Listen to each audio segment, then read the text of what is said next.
Chapter 12 of Ester Ried's Namesake. Ester Ried's Namesake by Pansy. Chapter 12. A Cross Trail. Ester giggled. She was just nervous enough for such expression. "If that is so," she said, "the best thing we can do is to find ourselves."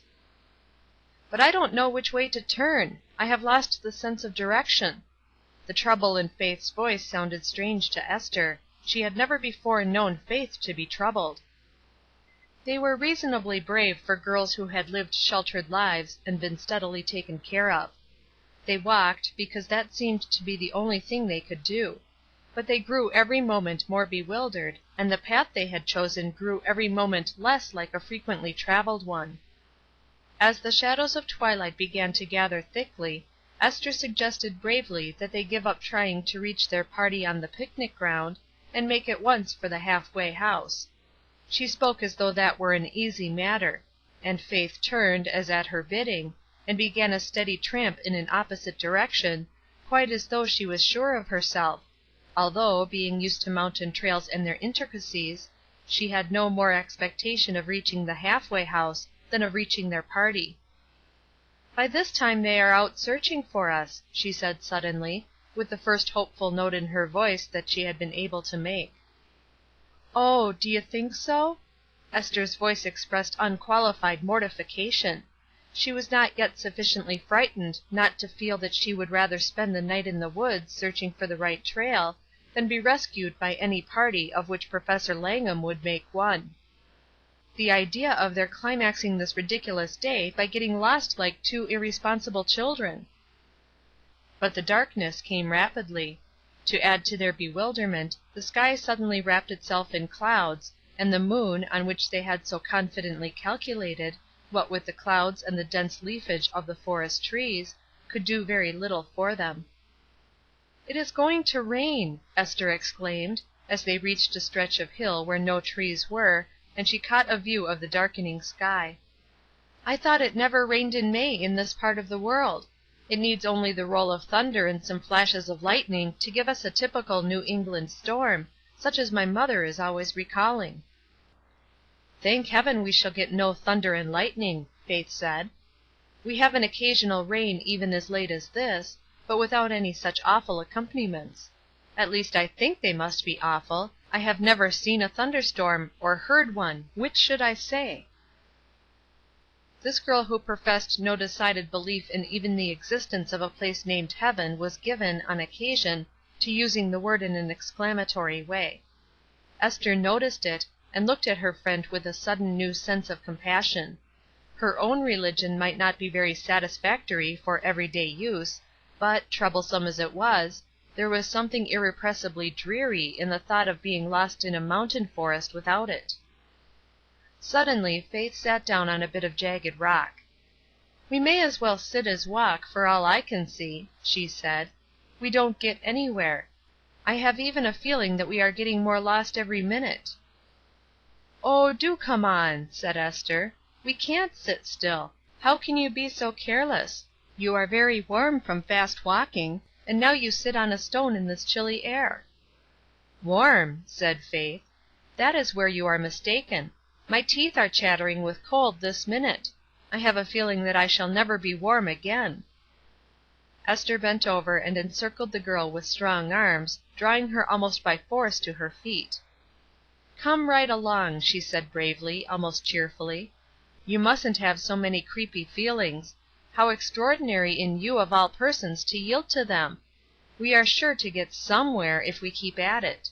Besides, as you reminded me but a moment ago, they are hunting for us. Let us shout with all the lung power we have. Some of them may be within hearing by this time." Faith considered this a happy thought, and they acted on it at once, making the quiet air ring with their shouts. "Let us call Carl," Ester had said. "That is an easy word to shout." Carl was the good-natured driver of the 4-horse team. His name was yelled until their throats were lame. Then Ester tried Blanche, to rest some of her muscles, she said. "I wish," said Faith, "that we could make Professor Langham's name into a short enough sound to shout. It is he who will be on the alert to see and hear everything. But Mr. Langham seems an impossible shout, doesn't it? And his given name is no better. That's Wellington. It wouldn't do to just yell Langham, would it? Goodness, wouldn't that be awful?" Ester laughed nervously, and Faith caught at the sound and echoed it in hysterical fashion until both girls were screaming with uncontrollable laughter. Ester was the first to call a halt. "Now, Faith Farnham, stop," she said firmly. "I can't!" screamed Faith. "Oh, I can't stop!" "Yes, you can. Stop, this minute.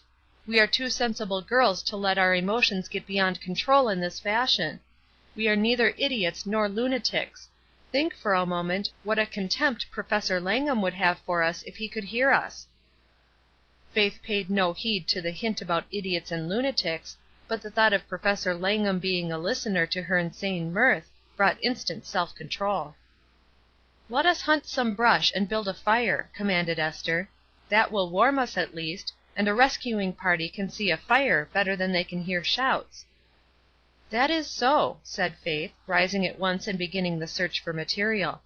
But after a moment she stopped and asked a pertinent question. "How can we light a fire? We have no matches."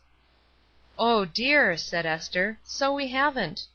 It seemed to impress her with new terror, this thought that even so commonplace and trifling a thing as a match was utterly beyond them. Her tone of distressed conviction nearly set Faith off into another hysterical outburst.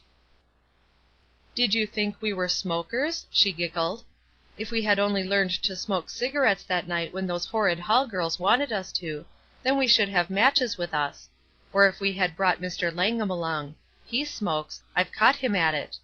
Oh, Ester, Ester, if we only had! Then we shouldn't be lost. I can't think of that word in connection with him, can you?" "Do hush," said Ester firmly, "and come on. I am going to walk very fast. We can warm ourselves in that way. I think we must be not far from the halfway house. Haven't you noticed that we have been steadily going downhill for a long time?" In this way, as they alternately tramped along with feverish haste, or stopped to shout and listen, the time passed. The threatened rain did not come, and from time to time the clouds lifted enough to get some straggling moonbeams through. During one of these rifts, Faith tried to discover the hour from her watch, and made out that it was half past something, she could not be sure what. By degrees the conviction forced itself upon them that they would probably have to spend the night on the mountain; and memories of gruesome stories they had heard of wild creatures who prowled about at midnight in search of prey came to them both, as they afterward confessed; but on that memorable night each was bravely silent about them. Nor did they hint to each other that even with daylight the rescuing parties might not be at once successful, if they had indeed wandered far away from the regular trails. There was a dreadful story of a girl who was lost for days and found only when it was too late. They recalled even the minutest details of this also, each in silence. Only Faith, in a single hopeful remark, let the trend of her thoughts be known. "They will have the whole college force out by morning, if they do not find us to night, and it would be difficult to get anywhere that 200 or 300 boys could not find us." "Don't let us think about ourselves any more," said Ester sturdily. "We might as well get ready for Monday's class. What was that question we were discussing this morning? I remember you had some wild ideas about it." They fell into it with vigor. But suddenly, in the midst of a really brilliant effort to prove herself in the right, Faith stopped with a heavy sigh and began in a different tone. "Oh, dear, how flat it all sounds!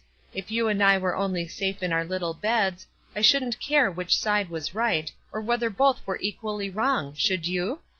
I am awfully tired. It seems as though I could lie right down here and go to sleep."